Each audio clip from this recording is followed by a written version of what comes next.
Ladies and gentlemen, this is John McLean with McLean Films, and we're on location in Barrie, Ontario. And today we have a very special guest. He can introduce himself, actually. So, what's your first name? My name is Devin. Dad or Devin? Okay. And you're living in Barrie, Ontario right now? Yeah, yeah. Okay. Been here for about 2 years. Wow. So, you've been in Barrie for 2 years now. So, where are you from originally? Sault Ste. Marie, Ontario. Yeah. Oh, okay. And you lived there all your life? You were Yeah, born there? yeah. Well, here I settled a bit in Parry Sound about 4 years ago, and then work dried up come winter, so I packed a bag and came to Barrie, and I've been here since then. I was forced to go home for a couple months during COVID, but then I just came back here because it was like the closest, really like, city to Sault Ste. Marie that really I could establish myself in, right? So. Okay. So that's what brought you to Barrie, though. And what was the reason for moving here? What was your main Everybody perspective? from the Sioux knows that if you don't leave the Sioux and you stay there your whole life, living how I grew up, that's how you're gonna live your whole life and probably die. So either young or old, whether you're gonna live your life, your whole life like that. And then a couple of traumatic things kind of like happened to my friends. So I was just like, I had it. And the first time I left town with no license, drove a car to Sudbury, and then literally when I got to Sudbury, my mom had called me. She told me my Uncle Bob had passed away in St. Catharines. So the cops took my car in Sudbury later that day, and I went all the way to St. Catharines on from hitchhiking and trains and whatever. Got all the way up there, and then I just figured I didn't want to go back home after that, so I just went and settled in Parry Sound for a little bit, and then, ended up here. Okay, that's quite the travel. Yeah, man, it was quite the adventure too. It's like a vision quest, if you will. Vision. Yeah. Okay, and you went to school in the Sault Ste. Marie? Yeah, I went. Yeah. What was your highest level of education in Sault Ste. Marie? I had a little bit of trouble with finishing the high school because of the group home situation, but I finished the group home. No, I graduated from high school, and then I did a year and a half of college. So I didn't complete the certification for MET, but I got some of the prerequisites into mechanical engineering. What does MAT stand for? MET, mechanical engineering technician. Okay. Yeah. So I know how to use make and dial in metal parts and use lathes and stuff like that. And Oh, okay. a little bit of fab, stuff like that. So you said you were in a group home. Yeah. Okay. Yeah. How did growing up? How did you end up in a group home? So that's a little bit of a weird thing because I grew up in a really, really, really good situation with my both parents. I had played every single sport, and they both had good jobs. I watched my parents grow us from living in a semi-detached home into a pretty expensive neighborhood of town and a really nice home. And then they kind of just, after my grandfather died, they just spiraled out and had a divorce. My dad ended up leaving. Then my mom had a cancer that she had to go through at the time. So many things collided at one time when I was in grade 9 that it was easier for me to. At first, it was a punishment. I got put in the group home. Got brought down there a couple days after my 16th birthday by my mom's doing by calling. And then when she got her cancer, she said I could move back home. And I moved back home just to take care of her. And then when she was back on her feet, I just went back to the group home. It was just easier at that point to make that decision. I'd kind of already, outgrown Your stay? Not my stay, but I'd outgrown them. My maturity wasn't there anymore. I didn't need my parents anymore. I've already broken free, you know what I mean? I didn't need to learn anything more further from them. I just needed to learn, from life and what I was doing. So I was just what, as bad as it is there, I'm already capable. So, yeah, that was. No, I understand what you're saying. You just felt like it was just a pivotal change going from hockey and living in a good neighborhood to group home. I lost all of my hockey friends, all of the people that were really close to me because they just didn't want to hang out. You know what I mean? Because they didn't like kid in the group home. No, absolutely. I guess that when you're living in a group home, it kind of gives you a bad reputation, especially in Sault Ste. Marie, man. Like a false reputation. Yeah. Well, it's just it's a stigma, right? That's just it, Like stigma. any kid in the world can be fucking homeless for a minute and they end up there, and then it's just like, then there's just a stigma because like a lot of the kids, you know what I mean? Like I can't even lie. Like I got into a lot of trouble when I lived at the group home and behaved in a lot of ways, but you know what I mean? There's kids out there growing up with their parents that are making 3 times the amount of, you know, mistakes. And they're getting away with it scotch-free. And I got caught every time and I learned my lessons, you know what I mean? So it's just like, would I do it differently now? No, because it saved me some freaking time. Okay, Long I got run. ya. So everything was good at home other than that, right? Oh. Were you like were you abused at home? Any Yeah. childhood abuse, mentally, physical? There's a lot of... Like I'm just trying to dig in to see. Oh, no. What got you here? For sure. Like there's a lot going on there. And like I'm sure like a lot of people, especially in Canada, like that grow up in hockey homes, like go through this, you know what I mean? Like my dad was my coach in every single sport. He pushed sports. Yeah. And people that know me now, I'm not a sports head. You know what I mean? I don't follow sports. You know, I'm active. I'm an athlete for sure, but I'm not a sports fan. You know what I mean? And if I had an art outlet as a kid, maybe it'd be a little better, but it was always sports. And then like that was always like, I'd go to practice or a game, and it would be like I'd have to be have a certain decorum, you know what I mean, for my dad's reputation, and it just wasn't fair on me. Like I get beat after practice. My parents would pay me when I didn't get penalties sometimes because I was such a rebellious little guy, you know what I mean. So they pay me and like incentivize me not to get penalties, and like they just give me stuff or shit for like embarrassing them a lot, you know what I mean. And just like I'd lose something when we were out, and I'd get in so much trouble. And it's just like, I would do certain things that would be so like, no, you're not allowed to do that. Like I'd paint something or I'd do something, you know, like that was natural within me, and try to express that. And it was just like, no. Like my dad definitely hit me a lot. My mom, not so much. Like there was some, but my dad, like a lot. Like I remember this one time I woke up in the middle of the night and I had these like lats in my bed that kept falling out.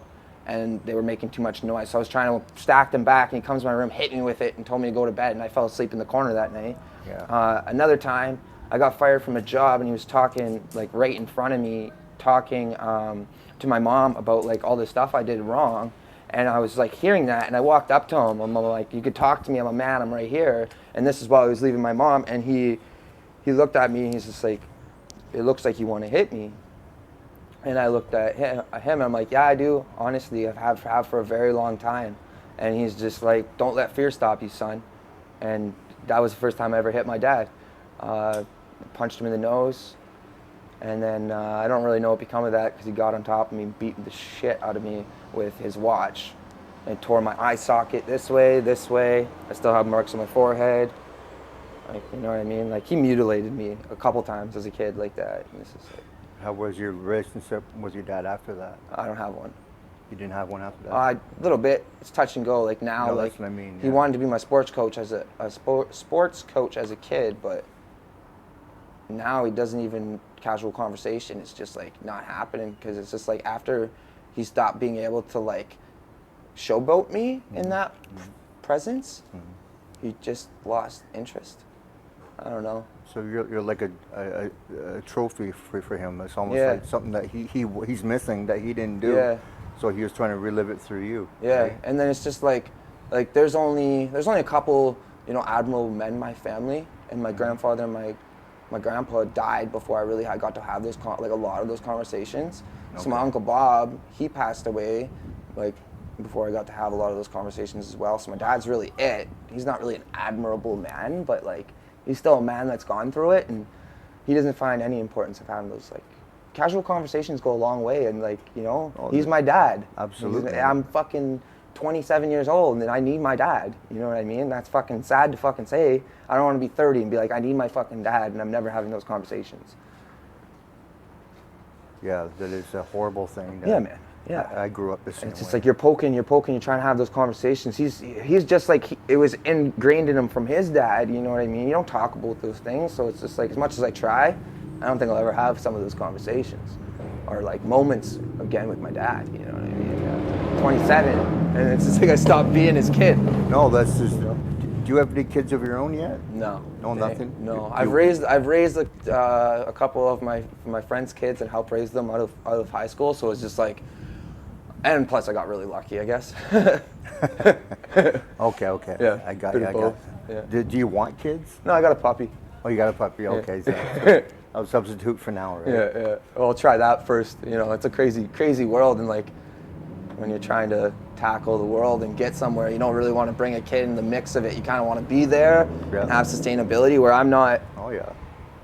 comfortable, nor do I want sustainability. Like not sustainability, but like comfortability. You know, and like where like an atmosphere that you'd raise a kid in. You know what I mean? I don't want really that for my life right now. I'm too. Like, Yeah, you're too busy. You want to live your life before Yeah, you can yeah. take the I responsibility. just fucking started living my life, so it's just Yeah, like, there you go. You're only I 27. just started, I know. so I know. No, I'm But not you, really you, give you up yet. seem more mature. That's why I'm thinking you're older. Yeah, only 27. People are like, you're 34 and shit. I'm like, no, Because you're mature. I know. Okay. Okay, D. We're gonna drift back onto the group home there. Okay.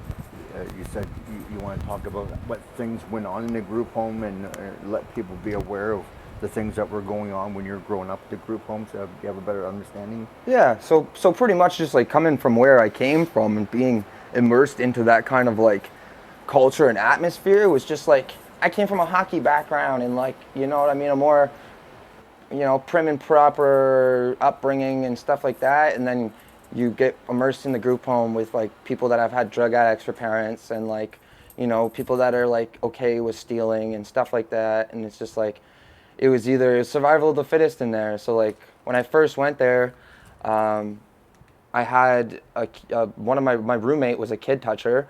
So that was like a fear for the first little bit. I literally slept with 2 pairs of pants and knives in my pants for the first couple days until like I met him and I knew I could take him kind of deal. And then just like $37 a month to survive wasn't a lot. So like people leaving the group home and then like weren't there. Like often their stuff would get like stolen a lot, and yeah, I definitely took place in that. Or like we'd be hanging out on the lakefront and stuff, and we'd do some break and enters into like, you know, local abandoned businesses and buildings and stuff like that. Just being shithead little kids and stuff like that. I just definitely got caught up in all of that. But it was like, it was a whole new world for me. So it was just like, people know when you grow up like that, right? And they know when you're an outsider to that. So I was definitely an outsider at first, and people were like, I know, stuck out like a sore thumb.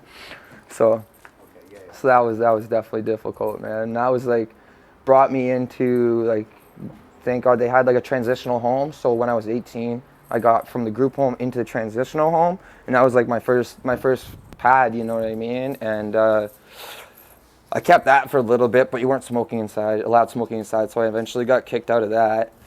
And then I started trying to find my own places, and yeah, eventually like just hard as heck to, like, as a young guy, find your own place. And you know, when I was in college, I went to college after I graduated, and that I was holding myself up at housing. I was in housing at that time, in a really bad neighborhood next to a YMCA in this little project, and it was so bad there. So I had all this money, and I was doing all right, going to college, and in a neighborhood where people didn't have money like that, right? So I could help out my friends, but I could also take advantage of my friends, you know what I mean, in a lot of ways, because I had that income, right? So people come to my house for like, you know, pot or, you know, different things, and they wouldn't have money, so like I'd end up having their stuff. You know what I mean? They trade their stuff, and I'd just give it to them anyways. But you know, get carried away, and then they'd just be trading me their stuff for stuff. You know what I mean? Got carried away, and then like the girl I was with at the time kind of like took advantage of that fact, and like would make trades behind my back and stuff like that, and like the usual stuff that goes along with it. And then she just like all of a sudden, like, she got into the drugs a little bit heavier than I did at the time. And like I was using coke with her and stuff like that here and there, but she got into a lot heavier, smoking hard. And she left me and started smoking crack with this guy that, you know, just got out of jail. I just got out of college, but you want to leave me for a guy that just got out of jail. So it kind of bent my head up a little bit. So that's when I started smoking hard. And I met up with this girl, and I started selling and smoking it.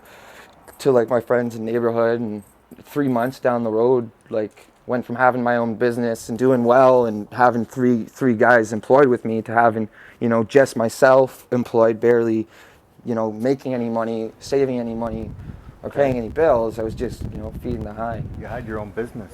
Yeah. What were you doing? Well, it was like a small business out of college. I started just shoveling snow and stuff like that, and then I was doing like landscaping and contract stuff, staying versatile. But I could always like give myself work, and I could always give other people work and like bring them into jobs and stuff like that. So I went from being all right doing that to only feeding myself, and not even feeding myself, just feeding my habit. You know what I mean? And then it got to the point where I was like sunglasses on this really like better or well-off client, and I had sunglasses on because I was so messed up, and I was getting paid to go get messed up again afterwards, and I was just like tricking my brain, like I didn't need it, and now I know that you don't need it. You don't need crack, absolutely not. And so I quit, and I quit cold turkey, and I put myself kind of just like I was living at a hotel after I moved out of the housing unit I was living in. So I went and lived at a hotel, and got clean cold turkey there. But while I was getting clean and kind of like made that decision to kind of ties for the moment and get clean, the girl I was dating at the time and using with, she went back to her ex-boyfriend, and 5 days after I, you know, parted ways, she was up in his place, and she was hot-shotted by him. And then 5 months later, I go, you know, back to the streets to kind of, you know, link my people and have some kind of connection again instead of just being to myself. And I couldn't find her, and then her friends told me she had passed away. I found the obituary post, and you know what I mean? It's just, No, that's horrible. Yeah. You know, because you're trying to better yourself, right? And then you're the person that you love. Yeah. You come out and you find out she's passed Well, on. I think about responsibilities of like to a person. I know this more as an adult, like that if you have somebody in your life, you have a responsibility. You know what I mean? You can't be so lax on that. And now looking back, like everybody can say, all my friends can say it wasn't my fault, but in a provider and supporters aspect, that freaking was my fault. I chopped her like she was dead weight. I was supporter. She went back to the old supporter who I knew was a prevalent drug dealer, hot-shotted her. So I'd seen all those things afterwards, and I'm looking at it and I'm like, that was on me.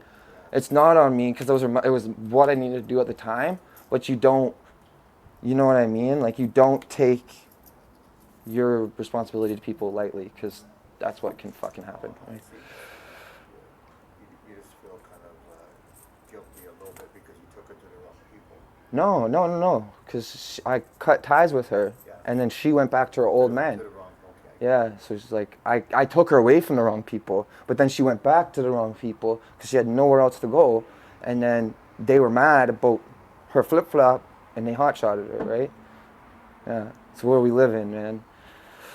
Yeah. No, it's horrible. I don't even know what to say to that. Yeah, no, me neither. Like, I didn't know. Like it took me a while to surface everything and all the parts of like what actually had transpired while I was gone and stuff. And yeah, it was 5 days after that I cut ties with her, because I looked back in messages and when it happened. And How long ago was that now? To this day? probably almost 6 years. 6 years. Yeah, And how do you feel about it today? same. Same way. Exact same way. Like it's not as triggering and traumatic. Like it used to like make me shake, and I used to be really like getting like a daze about things. Like everything was kind of numb. You know what I mean? Yeah. And I don't know. I kind of shook that off, because it's just like everybody knows in the past 4 years you've lost more friends than you. I have freckles. You know what I mean? Like like way more. It's the pandemic right now is no joke. That's for sure. No, it's a horrible thing that you had to go through, especially at a young age. Yeah. You know, like you're what, 23 or 24? Yeah, at that time. Yeah. Or even younger, Yeah. actually. Yeah. You said 6 years, right? Yeah. And that was like I got clean briefly before that, but I never got that hard into drugs. Like usually people like take a couple times, but mine, like, I thought I was clean and then I graduated into a whole nother drug, right? Like I went to, when I was on doing pills and stuff like that, I went to a healing lodge for a week, and then in Bidab in just beside Marathon in Pick River, did like a spiritual healing, sweat lodges, all that.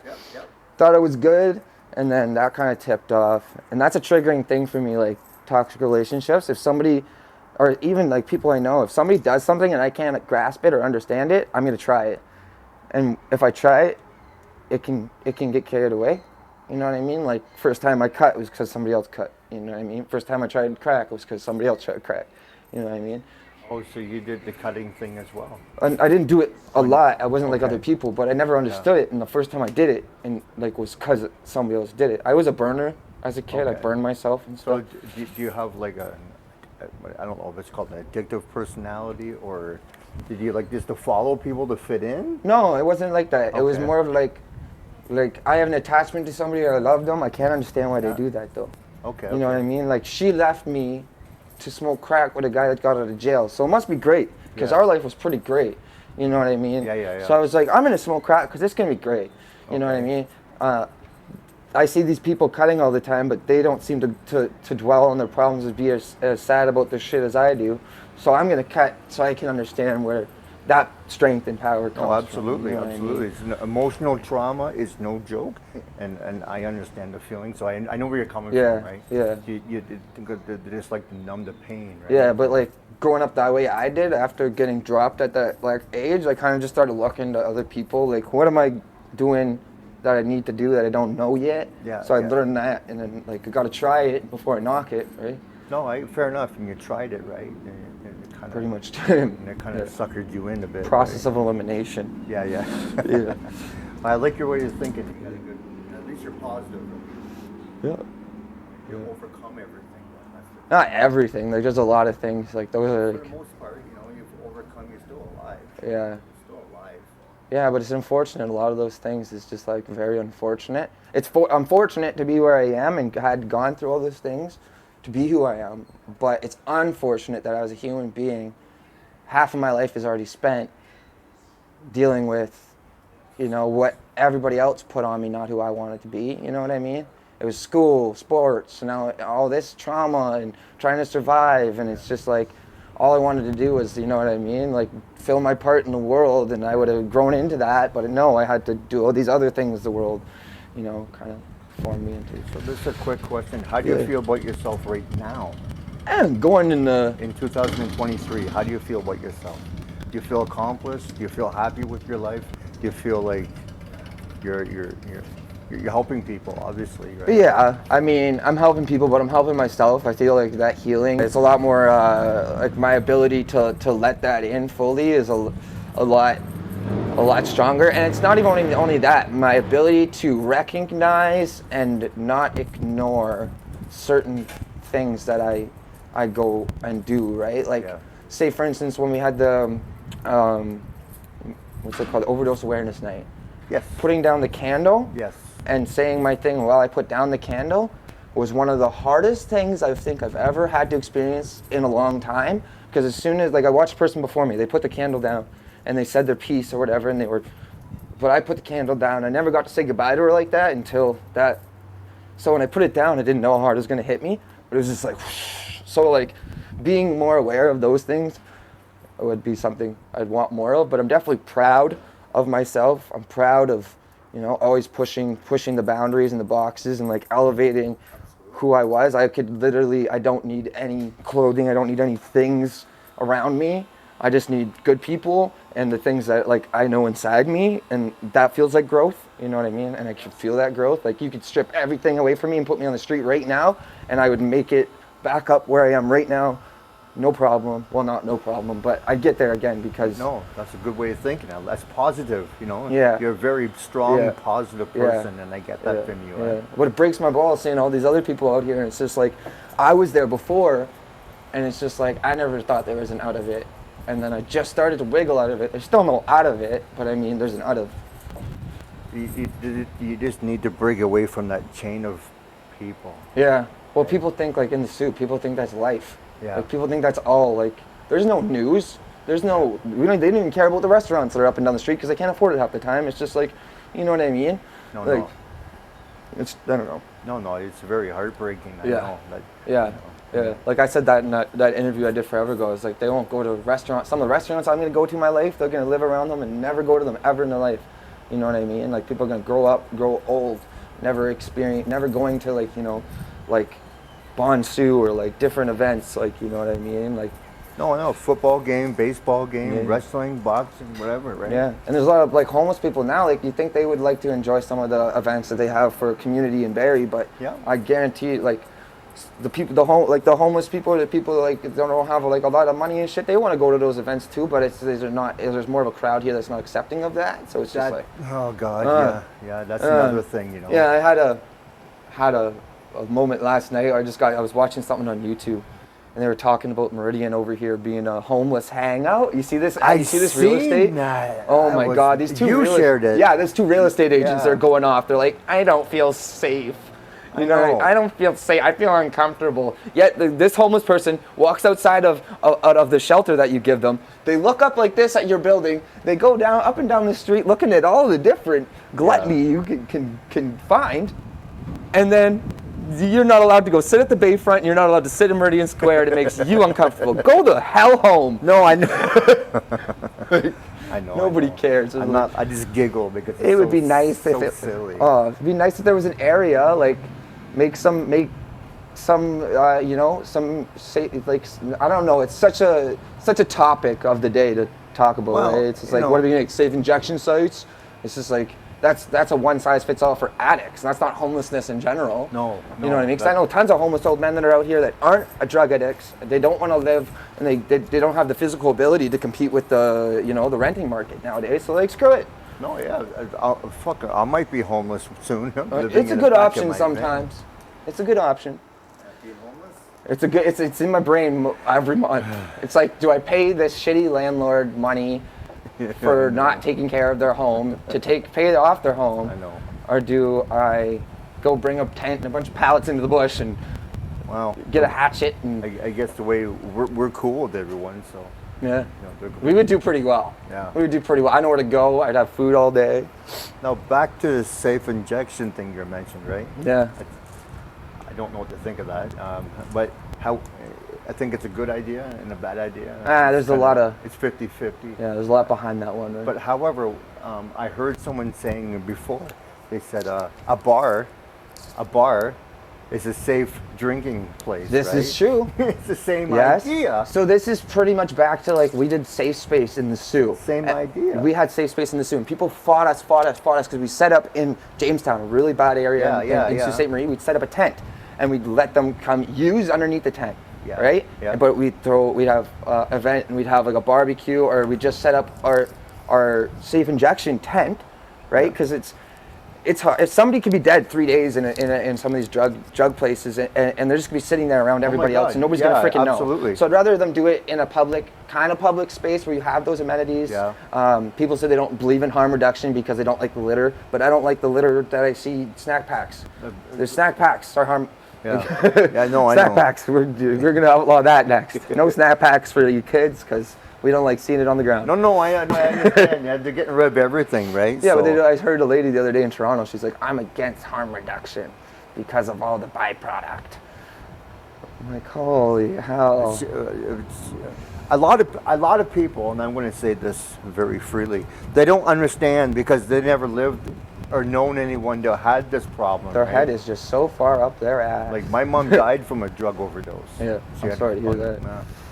It's 20 years. I say because it bothers me. Yeah. But it's 20 years Yeah, ago. shit's shit, but so I still. just kind of like it does bother me. Yeah. Absolutely. Yeah, it's your and, mom's and fault. and that's what drives me out here. I'll be honest with you. That's what drives me. Same with me with Haley, right? Like I went to go look for her, but now I still feel like I'm not looking for her. Are you What? not looking for her still, or in a way, are you think you might see her over there? Because I know a lot of people. Well, I know a few people, not a lot of people, that have their child was passed on. Their child, not the Yeah, girlfriend, their yeah. child, and then they said, I'm always looking to see if I see someone with a certain hairstyle. I look and Yeah. I think it's that whatever, right? No, like I've seen her and I've seen somebody like look like her in public, and then like it caught me like for a second off guard, and I'm like, oh, and then like, or like I've called like, I've called a girlfriend her name before.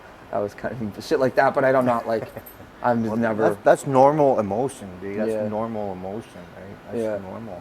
Oh yeah, that shit is. But the big part especially of- with a kid, I don't think I have that attachment to it, because so it's not like, you know, because Yeah. it wasn't like something I was looking out for all the time. yeah. You know what I mean? Where as a kid, you would be looking out for them all the time. You'd be like, it'd be like in your head, like kind Yeah. of No, ingrained. no, I know what you're As a saying. girlfriend, No. I'm not like, yo, where the fuck, where are you? No, it just you'd be minding your own business, thinking nothing of this person, then you just see someone that just triggers a memory. Oh yeah, that's- sometimes that happens. that's how it Yeah, goes. for That's- sure. yeah, that's for what sure. happens, That right? happens, I think, to just about anybody. No, absolutely, yeah. Yeah. Yeah. My head's just like an ongoing acid trip like that, where it's just like I'll be thinking of memory that happened 17 years ago, and then when it happened 3 years ago, and then I'm thinking Yeah. about now, and then Yeah. a memory pops in from some nostalgic smell or something, and then I'm thinking about elementary school. You know what I mean? No, It's no, weird. yeah, That no, all I- day yeah, it pops into my head. My mind's all over the place. Sometimes too. I'll be like, oh, I haven't thought about that in a long time. I forgot about that, and I'll write it down so I don't. You know, I'll be like, keep a ledger of it. So Shit. the girlfriend brings a lot of trauma to you, but I can Brought a see- lot of light too, though.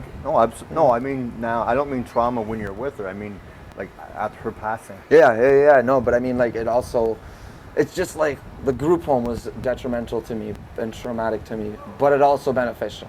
Yeah. Her passing, detrimental to me, Yeah. beneficial. Like- in lessons in life. Oh, absolutely. Right? You know, It's weird. That's life. That's what shapes us every day. So No, you're right. I was just going to say that exactly. It shapes us. yeah, Because you it's know, kind of weird. A person's just a person until all those things happen. I don't know what you believe in. I don't know what you don't believe in. But you know, I think sometimes God will put you on a certain Yeah. path and journey that might be very confusing to you, Yeah. and you're like, why me? Why me? Why me? Why am I going through this? I didn't deserve this. Why am I going through this? Yeah. But Or you just don't understand it because it's too good. That's my problem. or it's too bad. Sometimes the things are too bad, right? Yeah. But however, I don't really get the too bad thing. Your mind. I'm good with the too your- bad. Your mind is being adjusted Yeah. to learn how to deal with what is planned for you Yeah. ahead.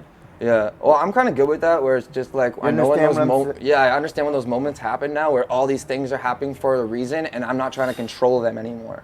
Yeah. Right. I don't try to control them anymore because Yeah. it happens in a day. A day's not supposed to be a defined thing. It just freaking Yeah. happens. You know what I mean? Yeah. So it's just like I don't really try to be like that anymore. And my mom says it all the time. It's just like sometimes I have anxiety or stuff like Yeah, that. absolutely. She says that's God prompting me. Right. Oh, yeah, yeah. To like say not be in that area or go to a certain place or. No, that's what it is. But God, she always says that. She's like, I had this funny feeling today. She's like, yeah, it was just God prompting you. I'm like, Do you believe that? Okay. in a way. No, it's In a true. way, Yeah. I believe in like pure intention, definitely, and definitely believe in God. Of But like course. say my ex was a Wiccan. She made an abundance jar before like a couple like maybe 6 months ago before my life started like snowballing and just like progressively not getting better but getting more full. You know what I mean? And Yeah. she made this abundance jar and it was like a spiritual Wiccan thing and Okay. and it's supposed to bring abundance to our life. And I kept it for a while, and ever since then, it just brought abundance to my life. So pure intention is definitely a thing. God's definitely a thing. Do you still have that? No, the abundance jar, no, because we broke up, and she kind of took all that Oh, stuff. okay. I was just wondering. Yeah. So I mean, I lost the abundance of headache. now you got jokes. I got an abundance of jokes. Got the whole now he's bag. got jokes. Yeah. Listen to this guy. That's it. Okay. Now, where do you want to bounce off to now? That's mostly just gonna be muffled fucking bass, anyways. Okay, sir. Mr. Mickey Mouse. Mr. Mickey, that's me, Mickey Mouse. Yeah. They can't see that though. Yeah. Okay. When you first came to Barrie, what year was it? I can't. It's just been like 2019. well, the beginning of COVID. That's what I mean. Yeah. So the okay. beginning. So you first came just to before COVID. Barrie, the beginning of COVID. Yeah, like Okay. just as it was touching down. So I just sat down here. I got my first apartment. I got my job within a couple days of being in Barrie. I was working out of the factory, and then, what's up, man? Good. Oh, good, buddy. And then COVID hit, and yeah, man, it's all good, brother. No, it's okay.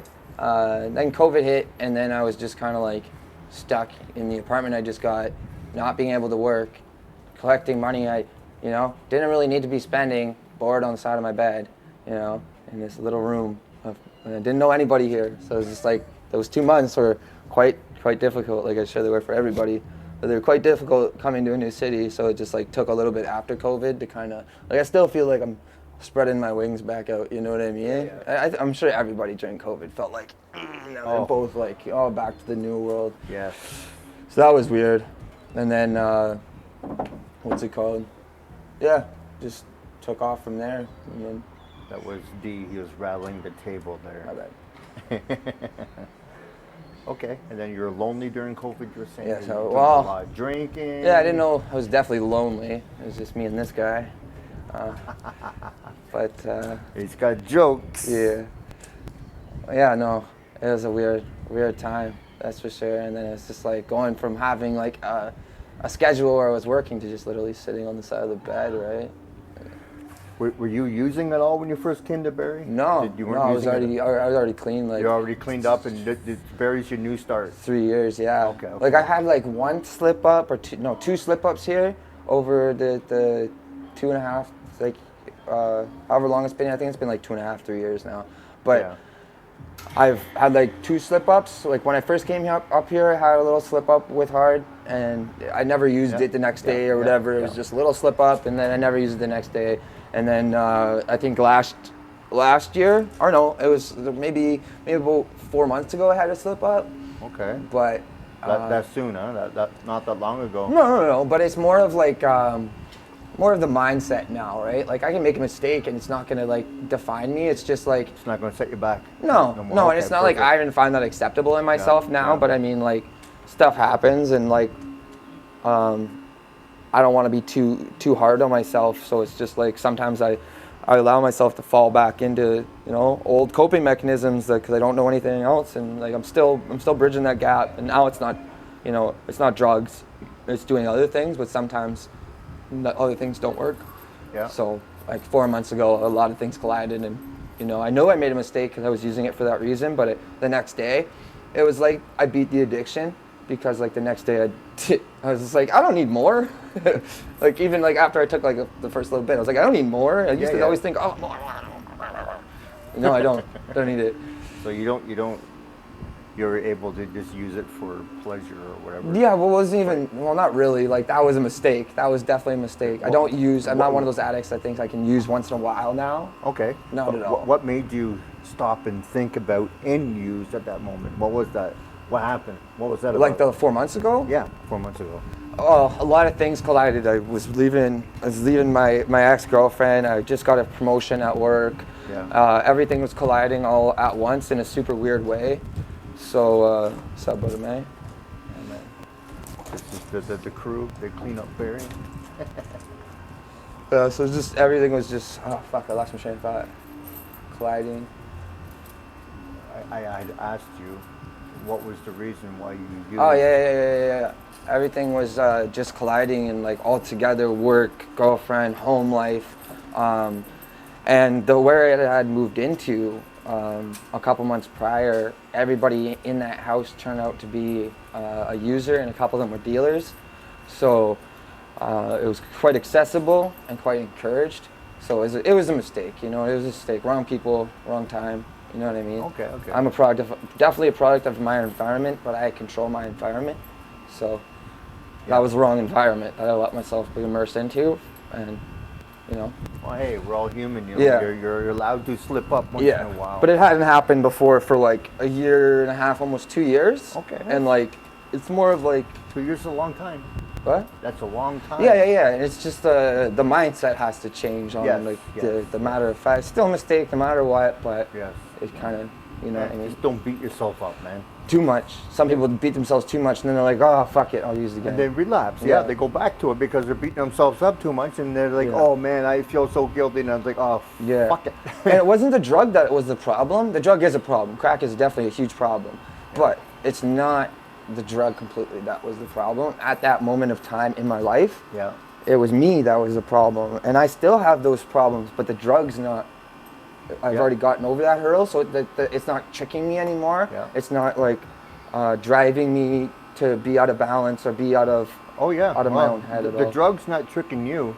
No. The drug's not using you. You're using the drug. Yeah, but I mean, a lot of people, they get fester in that, especially as young lads. You know what I mean? They're like, I need more. Like, Yeah, that's what, yeah, exactly. Like exactly. I don't. I just like. And that's It's just like I just have like 3 beer now and put them down instead of, Yeah. 3 beer, Me too. then 5 beer, and then a bottle of liquor, and then we're doing some blow. I don't do any of that. 3 beer, fine. oh man, I know.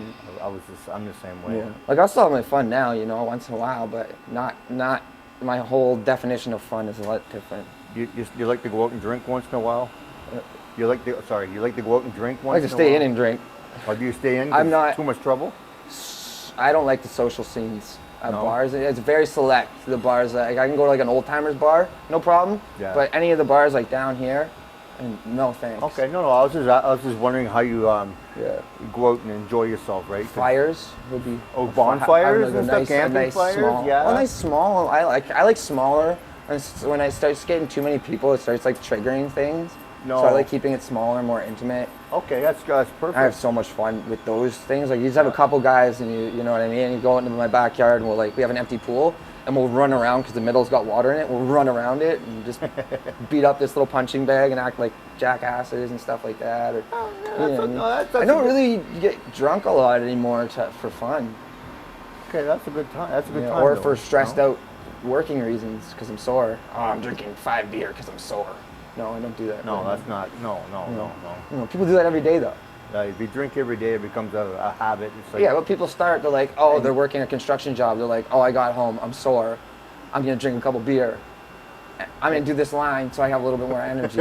And then it's just like, no, it's not making you do anything better in the long term. Yeah. Only the short term, but then once you add up those short terms and you don't pay attention to your health, it starts deteriorating. It's just like, That's just it. I like my body and I already can't use it enough at 27. So it's just like, I like to skate and do certain things and I want to continue to be able to do them. Skateboard and stuff, right? Yeah. You like that. Yeah. I saw you down here with when you're working, you're playing hacky sack with the people there. Yeah. We're playing with the soccer ball there. A little soccer. Yeah. Oh, soccer ball. You didn't have a little hacky sack?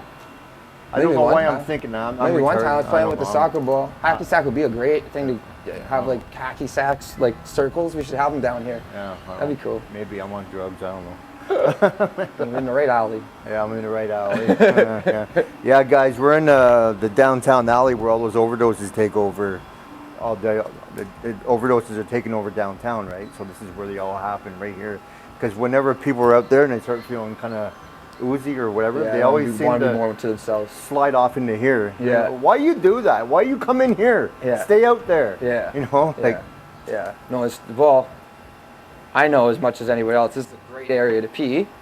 Yeah, it's a great area to pee, right behind the camera. Yeah, not here. I'm not going to show you. Yeah, not where Not here. D is sitting. There. Yeah. Yeah. Here, I'll show you. I'll just This quickly is the show pee you. spot. Just to be funny. You need a demonstration? Right there. That's the pee spot. See that little stain at the bottom there? That's the pee spot right there. That's where people Not pee. a G, the P. Yeah, and here comes some people now. They want to pee. So There, you want to do a it's okay, guys. You can go. You're We're good, not brother. going to record you. Come on. I can't afford the royalties with you guys. Okay. I'm just kidding. The royalties. The You're pay paying you out the for- arse. Oh, for sure. Everybody at home, yeah.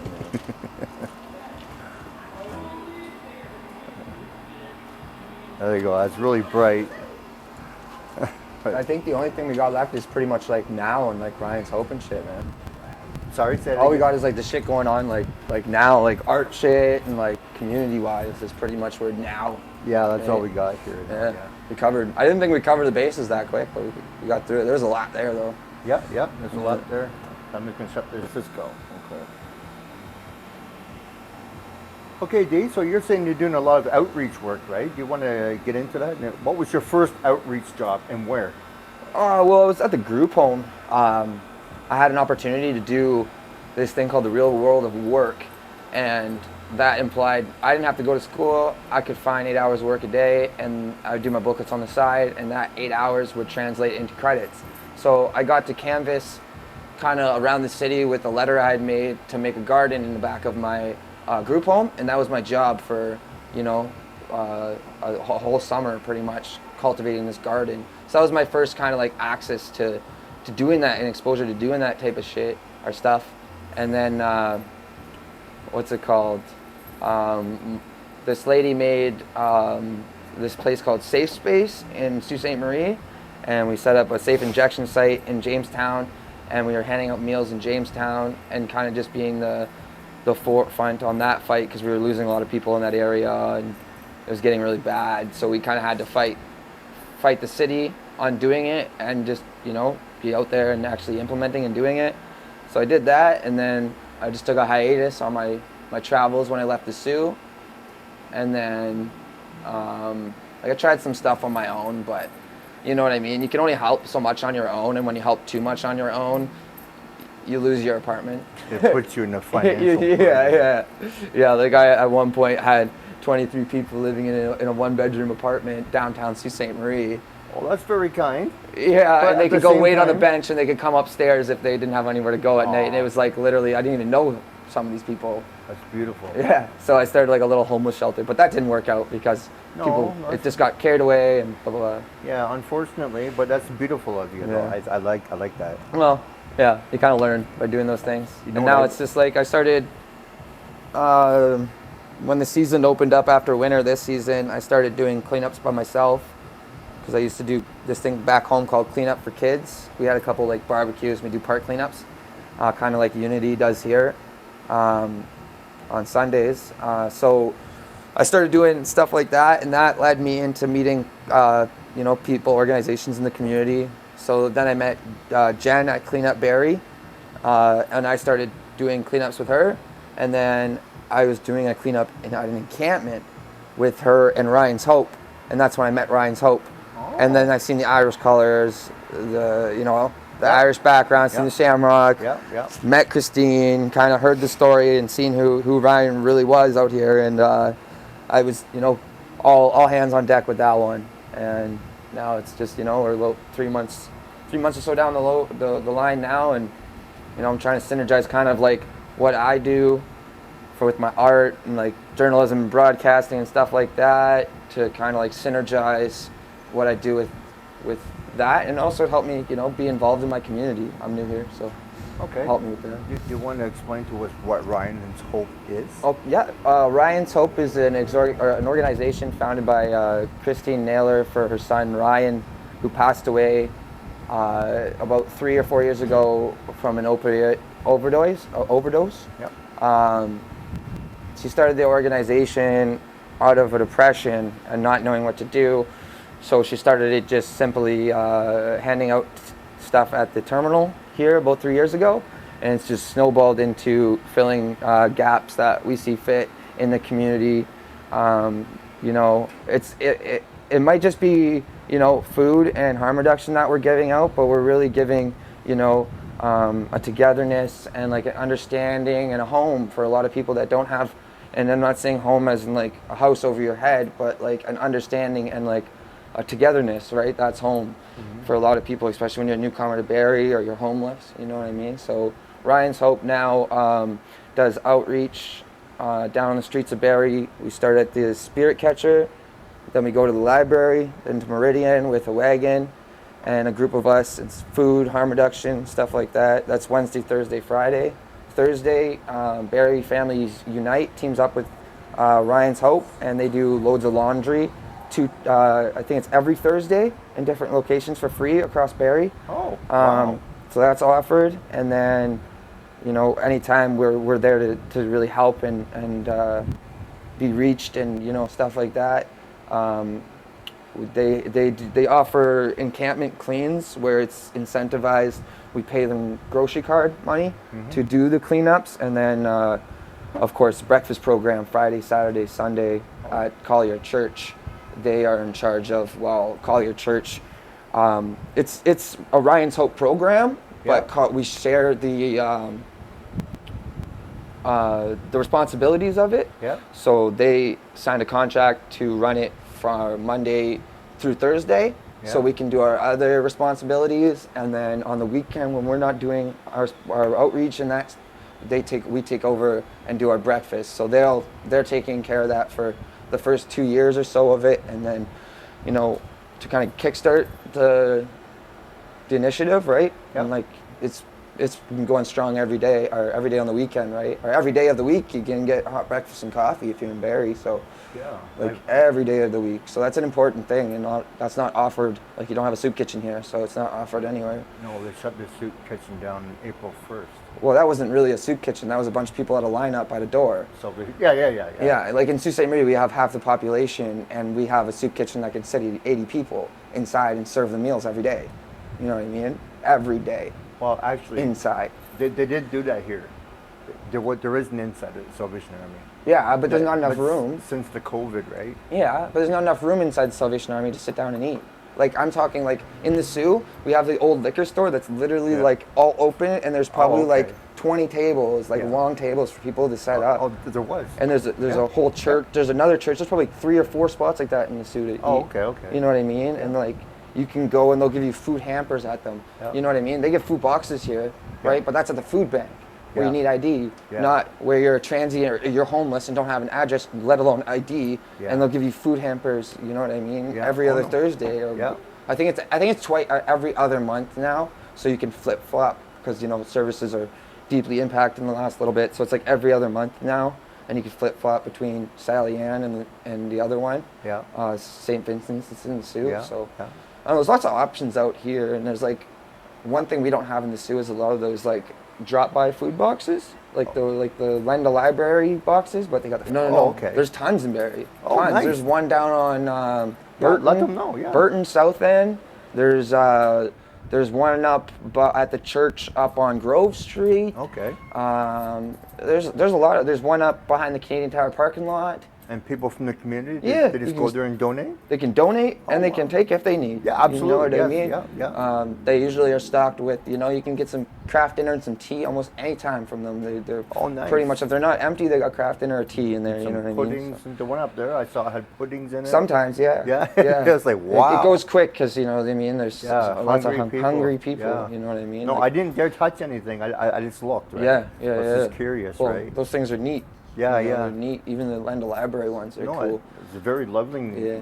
Very loving that the community, Ryan's Hope, gets together and does this kind of stuff, Yeah, right? we don't do the boxes and stuff. No, but you guys do a that's lot just- more than just the box. Oh, yeah. You guys are out there for the people. I seen the way you guys interact with people when you come down here. Yeah. You're playing soccer ball with them and all Yeah. that. Oh, making yeah. them happy, you know. I would do that anyways. No, but you know what I'm saying, Yeah. right? Some Yeah. people, like I'm not trying. Like I'm down here anyways on a good day. I'm stopping by on the square and saying hi to the hi like stopping through Yeah, this yeah. side that people are so uncomfortable in. You know what I mean? I'm stopping by and saying hello because those are some of the best conversations I'm gonna have in the day. Yeah. You know what I mean? I'm not stopping at all these businesses or anything. Yeah. I'm going around the businesses, coming Yeah. there, and then leaving downtown. You know what I mean? Yeah, yeah. So- No, you're absolutely right. I myself, I spend a lot of time in the square too. Yeah. I sit yeah. there And sometimes. nobody gets it. People are like, why do you hang out with these people so much or Yeah. give so No. much time to these people? It's just like, well, they have more to talk about than you. So No, they have more ethical, No, that's just you know, I it. have less ethical dilemmas talking to this person Yeah. than I do you. Sorry. It's like I'll even say this, even though it's your thing. Yeah. that these people are the most loving people in the whole entire world. The only difference between them and us is that they didn't know how to deal with trauma the way other people can. Well, some of their traumas are a lot bigger. You could put No, yeah. you could put some of these posh guys in the trauma of their life, and they'd be right out here too. No, that's what I'm saying. That they're so caring of people Yeah. that they get hurt so badly Yeah. that they have to turn to this substance bullshit. Yeah. There's also people that are way too smart, Yeah. that are doing good in life, that find that shut off, Yeah. and that's, you know, once they find that, it's over, you know, and they get way too far into it. Yeah. But there was a guy when they were painting the mural down here that walked down here, and he was talking about homelessness, and he was with his son, and he was like a well-off man, you could tell, But he was just like, my wife had a career switch a while ago, and like I was 2 weeks from being there myself. You know what I mean? Like I'm sure everybody across like the world feels that pressure like all the time. Like, how do I keep this up? Yeah, You know, no, it's how do I get rent next month, or how do I afford an apartment in Barrie? You know what I mean? 'Cause- government's failing us. yeah, well, it's just like you can do your part in the world, but that's not enough. You got to work 2 jobs, but at that point, you don't have any free time. So it's just like depression and sustainability, or Yeah. you know what I mean? Yeah. The opposite and happiness. Absolutely. Yeah. Absolutely. Yeah. That's beautifully put. I like that. Yeah. Oh, that's the It's best way. That's frustrating. the best way to put it. Sometimes I can think a lot of good thoughts in my head, but I can't get it out there in the proper words. Yeah. Like you said earlier, you just say it in a really out there way. It's Yeah. like sometimes you get it, sometimes it's just out there. Yeah, you know, that's just it. Okay, I'm going to pause this for now. Yeah. You ready? Yes, sir. All right. Now, D was here telling me off camera that he's got a Facebook page called Thrive. Very interesting page, but I'll let D explain everything about it to you. So Thrive is just like, you know, news is a very, you know, apprehensive kind of in-your-face thing a lot of the time, and you know, you see it on your social feed. Some of the more important things you need to be paying attention to in your community kind of get thrown by the wayside. So there's a lot of people working very hard to not only promote but do the backbone work for all these events and stuff like that. So this is just like a one-stop shop for like anything productive and positive going on in Barrie that, you know, you can sink your teeth into. I try to stay in the free realm or the non-for-profit realm, but you know, if it's a good wholesome time that you'll enjoy, I'll probably have her up there included as well. And I want to just kind of build like a community for all these events based on first accounts, and have like kind of like a community space for that, you know. And I hope to synergize maybe a space for the community for, you know, small business and synergizing, you know, more outreach and non-for-profit, finding the gaps that are needed in the community, stuff like that. It's just like a good general basis to start off that. So that's on Facebook now. It's all capitals, Thrive. Barrie, you type in afterwards, or you get a bunch of other things that are called I unaffiliated. will make sure I Yeah. put the link on this video. There you go. It's somewhere there. So I'll do it. Yeah. Yeah, it's going to be here. Don't point anywhere because I don't know where I'm going to put it. Everyone here knows that John's kind of goofy. I like to joke and laugh and too. carry on. So they already know. Yeah. They already know. We They already know. align well there, man. I can talk like this because they already know. Yeah. Yeah. Okay. Yeah. So that Thrive is going to be on the screen, ladies and gentlemen, boys and girls, and children of all ages, whatever, right? Yeah. Be there, be there, be there. They expect this personality, so it's all good. The fans. They're appreciators. Yeah. So that's pretty much it, man. That's pretty much it. Okay, this is Ryan. Or no, you're not Ryan. Oh. Ryan's Hope. Sorry, Yeah. that's what I was going to say. He looks like a Ryan to me, guys. I Yeah. don't know. I Yeah. told him that before, and he didn't believe me. Whatever. Yeah. That's in my mind. He's Ryan. He's a Ryan. Yeah. This is D Yeah. from Ryan's Hope, doing great work in the community, and he just went out and built this whole life story out here for us. He wanted everyone to to learn about him. And then, so that when he's out there helping people, now people realize he went through the struggle. Yeah. He's not just a pretty face out there. No, it makes a little bit more sense why I'm out here, you know. It makes a little more sense why he's out there. You know, he's all over the place. He's working really hard. I saw you the other day. Well, Always. With the cleanup, I do cleanups and I do the outreach, right? So it's just like sometimes it's back to back. Yeah, but yeah. They go together, man. They go in unison because it's Yeah. all community and like, yeah. Okay. Well, if you're comfortable with that, you wanted to peace out. I mean, Okay. He's just going. There he is. That's D, and we're done with the interview now because he's satisfied with what we got, right? So he's happy. Okay. Peace Yeah. out, everyone, and don't forget. Don't hate, be great. Can you say that, D? don't hate, be grape. Yeah, be great. Don't hate, be great. Be grape. Okay. Be great. Grape. Oh, Gotcha. he's making fun of me. Okay. Who's on first? He's just as bad as me, Who's guys. on first? All right, we're out of here. All right, see you later. Hit the intro.